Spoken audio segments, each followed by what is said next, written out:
So we come to this gathering to be intentionally engaged in a conversation about how it is that we can be united as a denomination around our mission rather than be fragmented by our differences. Preparation matters. Are we prepared to enter into this time in our history as the church to lead in new ways? Friends, the unity of the church is all of our work to do. The unity of the church is all of our conversations to have. We are guided by these 4 questions.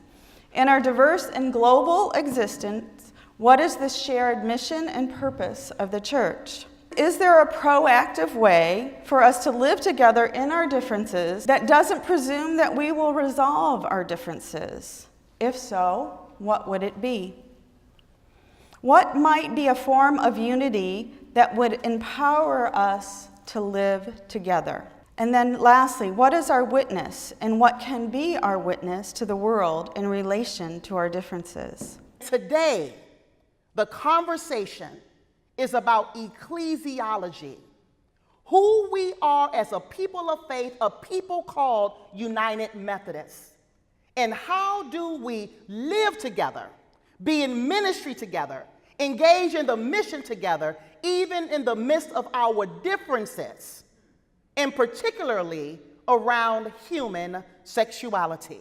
The day was awesome, absolutely awesome, because it was an opportunity to sit with brothers and sisters and talk in a safe environment. I really was delighted to hear from different people. We had different kinds of experiences and perspectives, especially nice to hear from a few people who had a long experience in the United Methodist Church and in this conference, and others who were kind of new to it.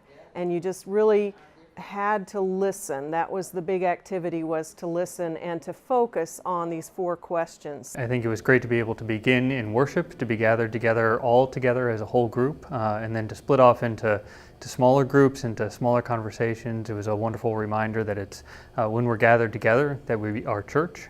Christ's presence shows up with us in a powerful way always, and just to be in conversation with people from different backgrounds, different perspectives, different views, and to be in conversation with one another.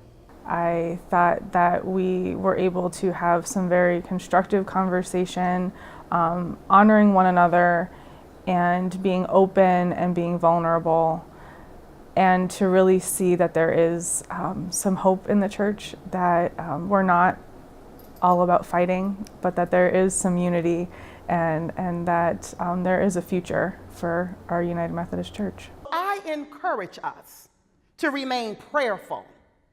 I encourage us to remain hopeful, remembering that our hope springs from the one who is eternal. Let the church say amen.